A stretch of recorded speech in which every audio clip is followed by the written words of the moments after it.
今天开封浓香型红茶荔枝酒。由于我家老爷子喜欢喝浓香酒，3个月前我专门用浓香酒给他泡了一瓶。一开封就能闻到熟悉的浓香酒味，酒体是红茶的深红色，入口是淡淡的浓香感，中口是荔枝的果味和果甜，后口又是浓香酒自身的滋味，整体非常顺滑，完全感觉不到辛辣和刺激。红茶的味道一直穿梭在酒中，仿佛一有空隙它就钻出来，在口腔中活跃。浓香酒自身的味道也贯穿始终，在我把酒都装瓶之后，还依然能够回味到。总体来说，跟之前用伏特加浸泡相比，口感截然不同。这也是我觉得泡酒最有趣的地方。我们开封冻梨蔓越莓泡酒，冻梨有冰冰凉的感觉，泡之前我特别希望这种感觉能带入到酒中。现在品尝验证一下。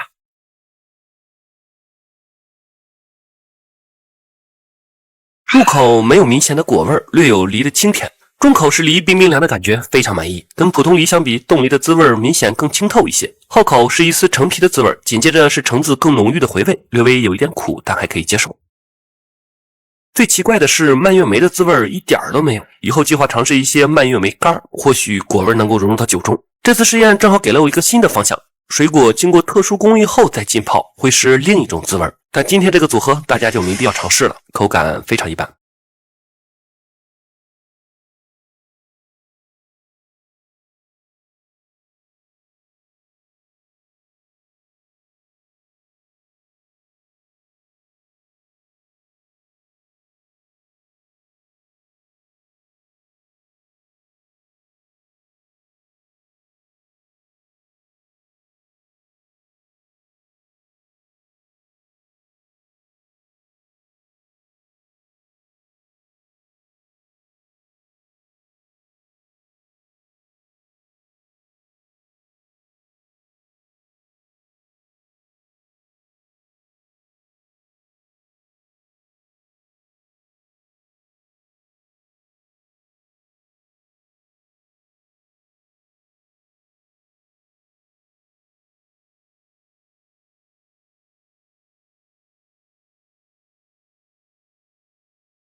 关于泡酒，收到最多的私信是开封过滤后的沉淀问题。其实绝大多数都是果渣，果渣的多少跟过滤的目数有关，过滤布越细，后期的果渣越少，不是像棉花一样的絮状沉淀，一般都是没有问题的。